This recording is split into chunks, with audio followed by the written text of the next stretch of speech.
How true it is, how the mighty have fallen. Too often, I find it alarmingly increasing the case that I set a bar fairly low with the expectations of whatever cinematic dreck I'm about to endure, and then said disappointment in the making can't even reach that low standard. And that, ladies and gentlemen, is the sad state that I find myself in because this franchise finds itself there. Um, let me just start off by saying that I heard it must have been on either Geeks and Gamers, Nerdrotic, or Midnight's Edge, one of their live streams. They mentioned how Captain Marvel, her film was so bad, it retroactively ruined Nick Fury and a block of the MCU, specifically the what was it? The Secret Wars. That oh god, I forgot that that was a show that came out last year. Um, and I gotta be honest, the same thing happened with Prometheus. It has only further soiled this franchise, and the worst part is it just won't let go. It can't just be these two films that just were forgotten and we moved on from. Um, Fede Alvarez admittedly has some skill, but much like how I worry about Bill Skarsgård getting typecast as the horror remake actor, Fede is running the risk that his career trajectory will see him relegated to Mr. Sequel. Um, the m- let's get the positives out of the way. Alien Romulus, I can admit, had good pacing. I will readily admit to anyone that I wasn't sitting in the theater bored. I wanted to care about the majority of the characters. And that is more of a knock on the writing and credit to the performance of the characters. I want to make that clear. Because of the reactive portrayals of the cast, I wanted them to live by and large. I really I just wish that the script hadn't failed them and had actually made them relatable, enjoyable, given them chemistry of one another, an arc for themselves to journey. To reiterate, the screenplay failed these individuals, not their acting. The set designs and visuals they were well handled. Except in the Hive, ironically enough, what should be one of the most important of your sets. Ugh, the word is going around, and if even if you've managed to avoid spoilers the way that I have, you had to have heard by now. They did a CGI effect on one of the characters in particular, which is god awful. It's just like, man, they just and I don't know, like, I guess you can't really expect, like, for if they're gonna go CGI, with a character for it to improve because it's not like the visual is loading on a YouTube video or a website, but just it is distractingly bad. And the fact that we're in 2024, it's like, look, either you can pull this off or you can't. I'm sitting there just looking and asking myself, why not hire a lookalike actor? I mean, you'll know, and if for anyone who doesn't know what I'm referring to, if you watch this movie, you'll know exactly what I mean when you see it. It's astonishing that so many talented people behind the camera they they thought this was good or passable. Um it's sad that for a movie that doesn't drag, it is utterly devoid of suspense or scares. I distinctly remember leaving the theater saying to myself, "Did I miss something? Oh no, wait. I didn't. The movie forgot that this was a sci-fi horror film and didn't do its job." Silly me. I kept hearing people say that the movie takes a while to get going, which not only do I not agree with, but honestly, I could have used more of the world building and, God forbid, characterization to get to know these characters individually as well as collectively. Keep something forefront in your mind. Relatable, likable characters is something that these mainline films have struggled with for now 3 movies straight. Don't forget that. In addition to pacing, I heard more than one reviewer mention that they were rooting for the alien by the end. While I don't agree with that because the characters were largely inoffensively annoying, there is this one stereotype, the bully cliche. It's not so much that his words were aggravating. He just had an antagonistic. I mean, if you have an antagonistic figure in the group, whatever. Great, you have a bully. So what? It is how he speaks that is utterly grating on my nerves. Oh, he got a proper cockney accent, he does. What's the good word too, right, mate? Dingo Foster's, Chaswaller, shrimp on the barbie, skip to me, Lou. Bro, what the hell is Kangaroo Jack saying? His incoherent babbling was so noxiously irritating, I was praying he'd spontaneously combust. Oh god, that was unbearable to deal with. Moving on. Um, the plot is largely bare bones and has no higher ambitions than survive the aliens, escape the station. The chestburster scene that the trailer revealed is largely unimpressive. I'm sitting there saying to myself, that's it. Like this seems rather like tame and quizzically so. Um, it's obvious that the Romulus station is a research and development facility, and the villain motivation for the alien experiments is about as paper thin as it is stupid. Like when you hear it, even if your mind can quickly enough register what it is that they're telling you, this level of exposition, it's and you have to first acknowledge what they're saying, and then immediately you'll be like, that's why you're doing all this. That's why the experiments and all this entire operation. Okay, that seems like a really weak motivation for any of this. And keep something in mind. I, for one, have said for the longest time that an Alien sequel should show, don't tell, what the bioweapons division is already working on before attempting to salvage a Xeno sample. But wow, even the film must have realized how lame this incentive was because it just mentions this garbage exposition and moves right the hell on. And mind, keep something in mind. This was like the motivating factor behind the Wayland Yutani um uh, objectives for the alien for 4 movies, the first 4 mainline films. They always wanted a sample of these monsters, of their DNA, just so that they could use it for bioweapons research. And this film, like, it's a blink and you missed it, a bit of exposition, and the exposition is not particularly interesting.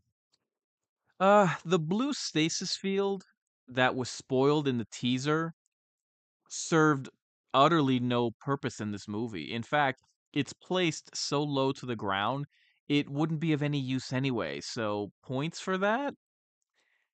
Anyone even thinking of coming to this movie's rescue and protecting the laughably fragile ego of Sir Ridley Scott? Oh, word? Do me a favor, defend that ending. I'll wait. This had to have been the absolute dirt worst ending for a horror film that I've seen since It Chapter 2, that spider ending. Oof, my god. Uh, this franchise absolutely, I mean, it is digging its heels in and refuses to budge on doing anything new, on providing it, on having a voice, taking a chance, going into like just advancing the plot. Um, and man, oof, that ending. And it's so funny because even I probably should have started with saying this, but the reason why this aftershock is coming late is because I just got home very late yesterday. I was tired, I was hungry, and I had some work to do. So that's the reason why this reaction video is late. But I mean, man, I don't want to say I was exhausted. I guess I'm tired of just hoping, or I guess I'm tired of just watching these movies and just watching them amount to rehashed material, nothing new, nothing interesting. Um they play fast and loose with incubation and the maturation of chest bursters, which that's been a problem since the days of Alien versus Predator, which I find laughable. Like that's the contribution of that film breaking further breaking the lore. Okay. Um I found it strange that the space station is just haphazardly above the planet that these people are trying to escape from. I don't know. I I've yet to fully articulate in my own mind and thoughts my specific problem with that, but it's real. Like, you have this looming haunted house and it really is just there. I don't know. I maybe it would have been more interesting if the space station crash landed on the planet. I don't know. Um yeah, it's a questionable decision to, well, let's call it for what it is. They demoted Ridley Scott to producer because, lest we forget, he failed twice to deliver on his vision for the franchise. And yet, this movie largely served to redeem his offensive blunders with the lore. Um, because the location was a setting where the the meat bags, the characters, journeyed to and escaped from, the film feels largely pointless. I've been saying, and I will continue to trumpet this point regarding the the Alien franchise as a whole. They have to do something to advance the plot here. It's starting to become like it's already been the level of Star Wars where they just they regurgitate what we've seen before, or they're stealing ideas from other franchises, not in a good way, and it's so stagnant. Part of the problem is it's not necessarily that we are already well informed of the creature's life cycle. They're just not doing anything interesting with it. They're not putting the xenomorph in any type of new scenario. They're not, with all these like experimentations or whatever that they're attempting with the last three movies now, including Romulus. Like, you're not doing anything interesting here. Um, and like I mentioned before, how wafer thin this premise is, like it just feels so inconsequential, and that directly affects the stakes. I would like to take this opportunity to, because I think it's relevant to, now that I've mentioned Ridley Scott, to mention his his thoughts and his overall mindset regarding not just this film, not just this franchise, but his overall demeanor and pomposity. This comes from a Variety interview. Scott was adamant about not meddling with the new director's work. Word? Because this film's execution reeks to high heaven of obligatory production notes. But carrying on. This is a quote from Ridley Scott. It's hard to work with anybody and their mother giving you advice. The last thing you want at a certain point is advice, Scott said. I do not need advice. If I fall on my sword and therefore lie bleeding, I say, was my fault. End quote. Okay. On the one hand, I get it. People in your ear, people telling you what to do, people telling you how to do your job, mostly by empty suits and studio puppets that have never directed a film themselves. But first off, it's clear that you got plenty of that quote unquote advice that you don't want on the original Alien, which is why we as the audience did not see such franchise killing scenes as the alien speaking in Ripley's voice. Yeah, that was a Ridley idea. And that bit about, quote, falling on your own sword and lying there bleeding, did you admit your faults to your fans about your failures with Prometheus and Alien Covenant? Yeah, I bet you didn't. Instead of falling on your sword, how about you swallow it instead? It's funny that the film makes mention to humanity's temptations towards dabbling in forces they can't hope to control, because this film really can't help itself but to predictably recycle iconic dialogue into this movie. Just because you copy and paste catchphrases because you can't come up with your own doesn't mean the audience reaction will repeat solely because we liked it the first time. It is astonishing how often so many different franchises, so many different films, so many different genres don't understand that. I wish the dialogue was enough, and by enough, I mean, I wish it was only reserved to them just repeating fan favorite lines from films gone by, but they try to replicate memorable scenes, scenarios. They spoiled the pulse rifle in the marketing for this movie, and you can be you can be that how can I put this?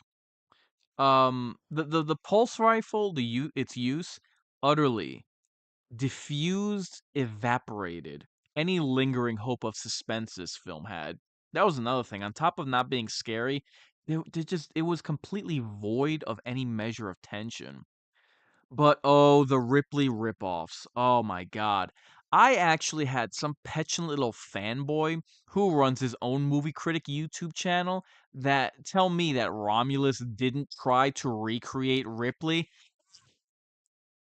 Did you even watch the movie? These writers just they absolutely could not help themselves. Any and every opportunity that they had at their disposal, they were absolutely dedicated to turning their leading lady into just another Ripley clone. And watch my Alien Romulus precaution where I go through every single film from Alien versus Predator all the way to Alien Covenant over how they continually try to make a Ripley character over and over again, and they continue to fail, and they deserve to. They're seriously attempting the whole the reaction. Oh my god, the reaction to this movie. People are seriously attempting, and by I mean reviewers, I mean YouTube channels, I mean websites. They are seriously trying the whole "this is the best movie since the one we're trying to rip off," which is the same post-release hype that they were trying to give Prey after it debuted. Best Predator film since the original. Stop it. It wasn't true then. It certainly ain't true with this dumpster fire. Lightning ain't scheduled to strike twice because it didn't hit the first time around. You're just embarrassing yourself at this point. And shout out to the people who don't even realize that, who don't make mention of that. Like, hey, doesn't this hype train sound a little familiar from, like 2 years ago? Fede Alvarez not only wants to make an AVP film, but wants to team with the director of Prey on it. Bro, stop. How basic can you get? You already stole an idea from AVP with a zero G film in Romulus. You've already proven you can't pull off a balancing act juggling 5 movies in the same franchise for the same film. We're supposed to believe that you got the goods to pull off the Herculean task of combining 2 franchises? For those keeping score, Alien Romulus is now the 7th, count it, 7th straight L this series has eaten. I'm officially writing Ridley Scott. Fede Alvarez. Hell, I damn near wrote off this entire series. That's the damage that this film has done. Two directors, for me, utterly jettisoned. Like, I'm tired of it. You no longer even get the inkling of any type of expectation because you don't deserve it. And for Fede Alvarez, sorry, bro. I liked your remake of Evil Dead, but since then you've done nothing. You even tried to start your own franchise. Don't Breathe. Nobody knows what the hell that movie is. It was a glorified one-hit wonder. It has no staying power. You tried to make a sequel. Nobody talks about that one. Not even you. And now, not only do you want to continue with Alien Romulus, but you're here jacking your jaw over the potential of handling both Alien and Predator. Just be serious, man. I'm astonished that in nearly half a century, the best that we can come up with is to simply rehash all the good parts we enjoyed from 45 years ago with the Alien movies. This series is never going to advance the plot because, frankly, its handlers don't want it to. And that includes the powers that be, the shepherds behind the camera, and you can make damn sure the has been visionary that's holding back the very series that he first engineered. I've been Inkarnate reminding you, I ain't just a big deal, I'm the real deal. If you're resigned to your fate, time to subscribe to your fears. Warn your friends. Warn everyone.